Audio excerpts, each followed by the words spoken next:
여러분 안녕하십니까? 헬로티비 뉴스입니다. 미국 보건당국이 5살부터 11살까지 어린이에 대한 코로나 백신 접종을 승인했습니다. 부작용에 대한 부분도 논의가 됐지만 접종의 이익이 더 크다고 판단을 했습니다. 우리도 지난달 16에서 17세에 이어서 지금은 12세에서 15세까지의 청소년 접종도 이뤄지고 있는데요. 아마 단계적으로 더 확대되겠죠? 네, 하지만 걱정은 여전히 있습니다. 백신을 맞은 부모들도 아이들의 접종에 대해서는 더 고민을 하는 분위기잖아요. 네, 그렇습니다. 이 때문에 학교 현장에서도 백신 접종을 학생들에게 강요하지는 않습니다.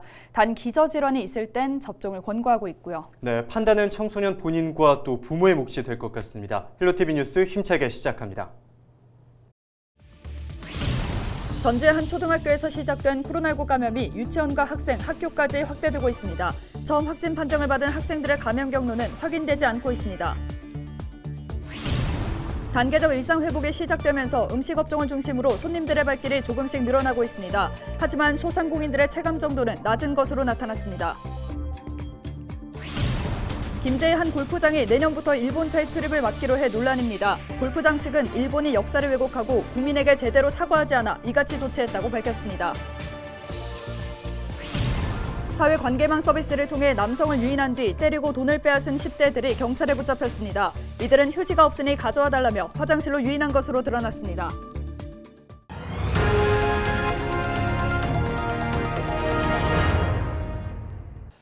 전주 지역 한 초등학교에서 시작된 코로나19 감염이 유치원과 학원, 다른 학교까지 확대되고 있습니다. 전북도는 지난 2일 전주의 한 초등학교 3학년 학생 16명과 병설 유치원 원아 2명, 학부모 3명 등 21명이 확진 판정을 받았다고 밝혔습니다. 전북도는 최근 기침과 발열 증세를 보인 재학생 3명이 확진됨에 따라 이들과 같은 층에 있는 다른 학생 등 304명을 대상으로 전날 전수검사를 실시해 집단 감염을 확인했습니다. 처음 확진 판정을 받은 학생들의 감염 경로는 현재까지 확인되지 않았습니다. 이날도 이 초등학교 재학생들과 이들이 다닌 태권도 학원의 원생, 가족 등 9명이 확진 판정을 받으면서 지역사회 연쇄 감염으로 이어지고 있습니다. 전주지법으로 피고인을 이송한 교도관이 코로나19 확진자와 밀접 접촉해 재판이 일부 연기됐습니다. 전주지법은 3일 오전 교도관 A씨가 버스를 이용해 구속 피고인을 전주지법으로 이송하던 중 코로나19 확진자의 밀접 접촉자로 분류됐다는 통보를 받았다고 밝혔습니다. A씨는 법원에 도착하기 전 버스에서 내려 코로나19 진단 검사를 받기 위해 곧바로 이동했습니다. 하지만 버스 안에 있던 피고인들과 다른 교도관들은 예정대로 재판에 참석해 이날 전주지법 형사재판 일부가 연기됐습니다. 단계적 일상 회복이 시작되면서 음식업종을 중심으로 손님들의 발길이 조금씩 늘어나고 있습니다. 하지만 행사와 축제들이 대부분 취소된 상황에서 소상공인들이 체감하는 회복세는 적은 것으로 나타났습니다. 김남호 기자가 취재했습니다. 김제시에 위치한 한 식당입니다. 점심시간이 다가오면서 손님들의 발길이 이어집니다. 단계적 일상 회복이 시작된 지 3일째가 되면서 식당 등 업소마다 방문객들이 늘어나고 단체 예약 문의도 잇따르고 있습니다. 조금씩 나아지긴 해요. 근데 아직은 많이 체감은 못하죠. 저희 작년 겨울 같은데 눈 많이 오고 오는 날 손님 2명도 받고 그래서 지금은 이제 문의는 많이 들어와요. 근데 아직도 그전 같지는 않죠. 사람들이 조금 그래도 좀 확실히 달라지긴 해요. 하지만 식당과 같은 요식업종과 달리 인쇄업체와 광고기획사, 이벤트와 여행사의 경우는 아직까지 회복 기미가 보이지 않고 있습니다. 여전히 각종 행사와 축제들은 취소되거나 축소된 상황이어서 단계적 일상 회복이 관광 활성화까지는 이어지지 않고 있기 때문입니다.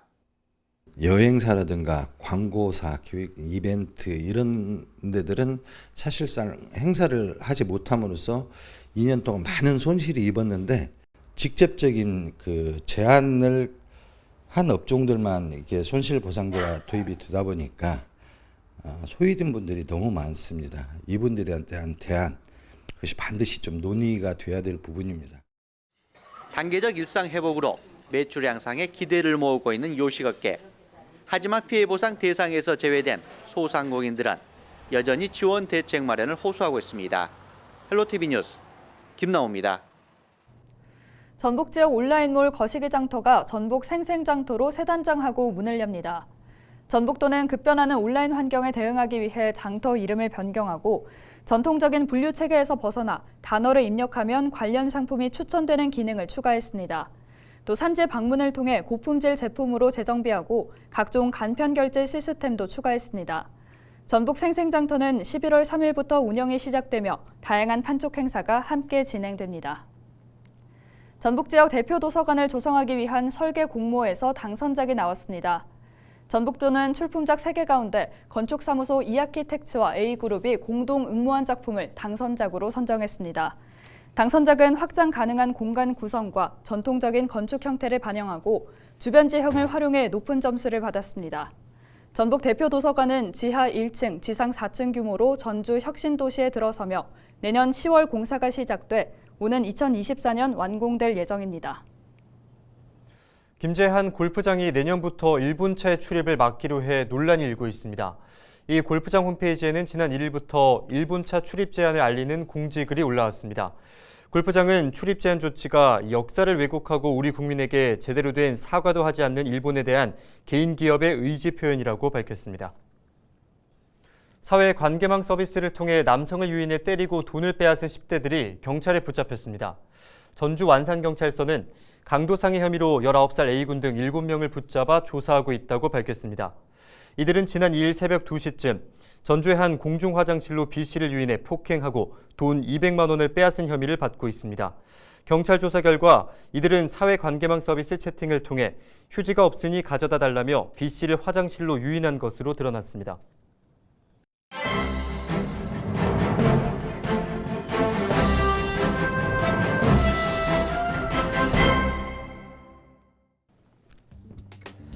이번 달부터 본격적인 대통령 선거 전국에 돌입하는 만큼 전북도 내 유령당원에 대한 전수조사가 시급하다는 지적입니다. 정치권에 따르면 전북에서는 특히 내년 지방선거에서 민주당 공천을 받고자 하는 정치인들이 당원 모집에 혈안이 돼 있다고 합니다. 또한 이들이 민주당 공천을 받기 위한 첫 번째 조건이 바로 권리당원이기 때문이라고 전하는데요. 당원 모집 경쟁은 전국적인 현상으로 대선 전국에서 충성 경쟁으로도 이어지고 있다고 합니다. 심지어 일부에선 연고도 없는 사람의 신상을 교환하거나 품앗이하는 행위도 기승을 부리고 있다고 합니다. 신문은 전북의 경우 대선 준비는 물론 사고지역 위원장 선임을 앞두고도 자신이 모집한 당원 수를 부풀리는 형태가 심화되고 있다는 후문이라고 전했습니다. 당원 부풀리기와 당사자의 동의도 없이 개인의 신상을 정치적 이익에 활용하는 행위는 결국 유권자들의 표심을 왜곡할 수 있어 반드시 근절해야 할 악습으로 평가받고 있다고 했는데요. 특히 민주당 공천이 곧 당선으로 인식되는 전북은 그 정도가 더할 수밖에 없는데 이렇게 당원 모집을 둘러싼 개인정보가 곧 재산이다 보니 다른 지역의 정치권과의 신상 교환도 이루어지고 있다고 지적했습니다. 더욱 큰 문제는 이 과정에서 당사자의 동의도 없이 모든 가입 절차가 이루어진다는 건데요. 이름과 나이 그리고 연락처만 알면 당사자도 모른 채 자신의 개인정보가 정치인의 입지를 위해 팔려나가는 셈이라고 한다고 덧붙였습니다. 지금까지 신문브리핑이었습니다.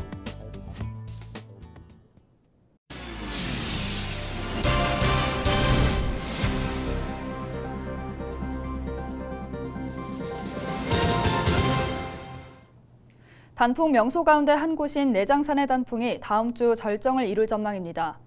정읍 내장산 단풍은 지리적 특성상 일교차가 크고 일조 시간이 길어 색감이 화려한 것으로 알려져 있습니다. 내장산에는 당단풍과 털참 단풍 등 단풍나무 11종이 조화롭게 분포돼 관광객 발길이 이어지고 있습니다. 정읍시는 단계적 일상 회복이 시작됐지만 방문객들은 마스크를 착용하고 거리 두기를 지켜달라고 당부했습니다. 수억 원을 횡령했다는 의혹이 불거진 완주교육지원청 직원에 대해 경찰이 수사에 나섰습니다.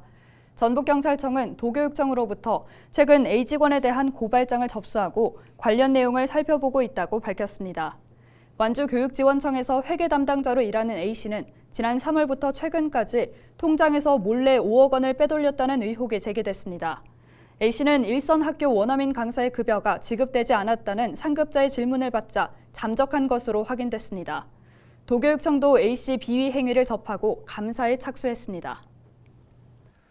남원시가 남원 지역 기억을 기록으로 보존하는 남원다운관에서 미디어 파사드 공연을 진행합니다. 남원시는 건물 외벽 등을 스크린으로 활용해 다양한 콘텐츠를 제공하는 미디어 파사드 공연을 남원다운관에서 개최합니다. 이번 공연은 성춘향을 향한 이몽룡의 사랑을 다채로운 색과 화려한 영상으로 남원다음관 외벽에 재현됩니다. 시는 오는 5일부터 한 달간 매주 금요일과 토요일 밤 3차례씩 상영할 예정입니다. 남원의 이야기로 구성한 미디어 파사드를 통해 시민과 관광객들에게 색다른 야간 볼거리를 제공할 것으로 기대합니다. 정읍 시가 11월의 인물로 우국지사 김영상과 조미료의 아버지 임대홍을 선정했습니다. 김영상은 1906년 무성사원에서 일어난 태인의병의 당시 한일의병운동을 주도했고 일제에 붙잡힌 뒤 단식으로 옥중 사망했습니다. 임대홍은 일본에서 조미료 제조법을 배워 미원을 생산했으며 일생을 식품 연구에 매진했습니다. 농림축산식품부의 내년 지역 단위 농촌 관광사업 공모에 부안군이 선정됐습니다. 부안군은 앞으로 2년 동안 실지 제빵소, 일회 농원과 같은 농촌 체험 사업장이 참여하는 각기각색 소풍 사업을 추진하겠다고 밝혔습니다. 또 가족 단위와 탐험 흥미를 연결한 프리미엄 농촌 관광 콘텐츠를 구성하겠다고 덧붙였습니다. 부안 상설시장이 해양수산부에서 주관하는 대한민국 수산대전 전통시장 부스 행사에 선정됐습니다. 전통시장 부스 행사는 국내산 수산물을 판매하는 점포에서 물품 구매 시 구매 금액에 따라 온누리 상품권을 차등 지급하는 환급 행사입니다.